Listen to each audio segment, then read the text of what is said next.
Today we saw Leonardo Spinazzola of the Italian national team go down with a very bad looking left lower leg injury, and this was a very concerning injury as soon as it happened because it resulted in him getting carried off the field in a stretcher. Now on the actual play that Spinazzola was injured on, we saw that he was sprinting on the field, and as he was sprinting we saw that he immediately pulled up and started to grab at that left lower leg area.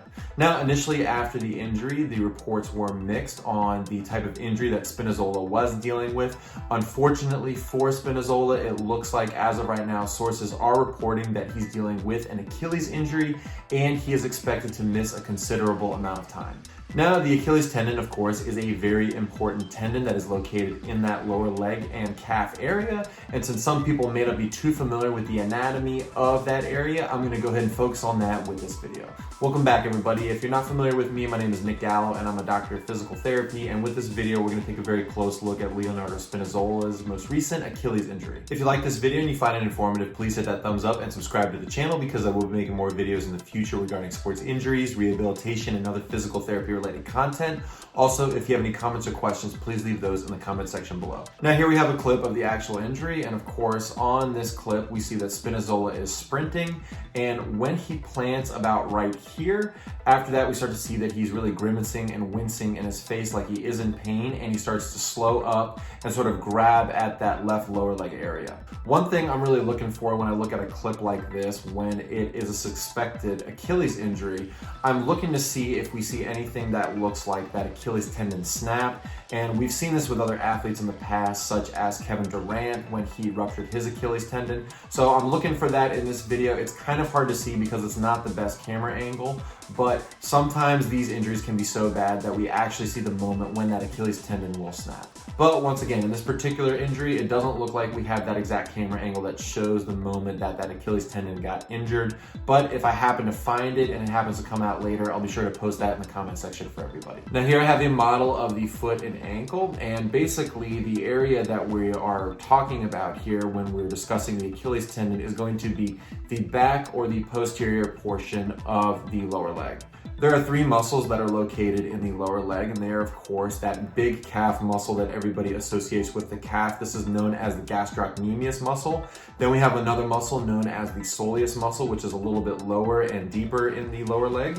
And finally, there's a smaller muscle known as the plantaris. Now, all three of these muscles are going to act to do a motion at the foot known as plantar flexion. And this is very important in a lot of sports, particularly soccer as well, when a person is going to be doing a lot of pushing and sprinting off of the turf.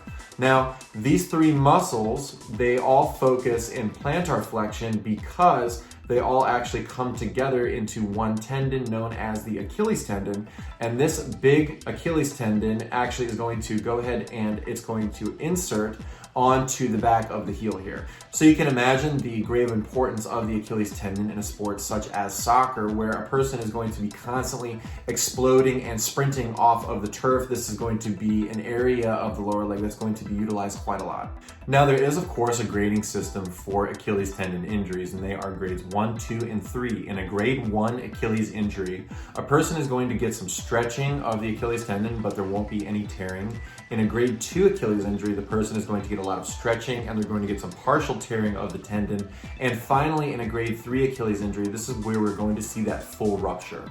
Now, of course, the gold standard to determine the severity of the Achilles tendon injury, of course, is the MRI, but there is a test that we can do on the field to determine whether or not we think somebody is dealing with a full rupture, and this test is known as the Thompson test. In this Thompson test, essentially what we're going to do is we're going to grab the person's lower leg and support it, and when we do this, we're going to actually squeeze on the muscle belly of that calf muscle. And when we do this, what we're looking at is we want to see if whether or not that foot is going to go into that plantar flexion motion or not. And sometimes as we're doing it, we'll squeeze, the person's foot will move down, and then as we're done squeezing, it'll move right back up again. This generally will point us in the direction to believe that there is not a full rupture of the tendon. But if you do this test and you squeeze that calf muscle and you see minimal or basically no motion at the foot, then this leads us to believe that they are dealing with a full rupture. Now let's go ahead and talk about time frame to return to sport, because I know that's something that's on a lot of people's minds. Generally speaking, when we see this, the person, if they are dealing with that full rupture, it's going to require a surgical repair. Now, when a person has that surgical surgical repair. Obviously, they're going to get the trauma of the surgery, and we're going to need to work significantly on restoring that normal range of motion when it's appropriate, and then strength in that leg, and also neuromuscular control. All this can take quite a long time, and I would say generally speaking, this can take upwards of about 8 or 9 months after surgery. So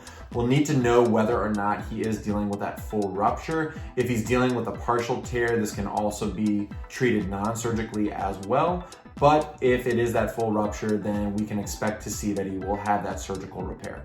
If I happen to hear any updates on Spinazzola's case, I'll be sure to update everybody in the comment section. And also, if you happen to hear anything, feel free to share that for everybody as well. And that's it as of right now regarding Leonardo Spinazzola's most recent Achilles injury. I really hope it's not that worst case scenario of a full rupture, but once again, we're just going to have to wait and see the result of that MRI. If you like today's content, please subscribe to the channel because I will be making more videos in the future. Thanks for stopping by, and I'll see you next time.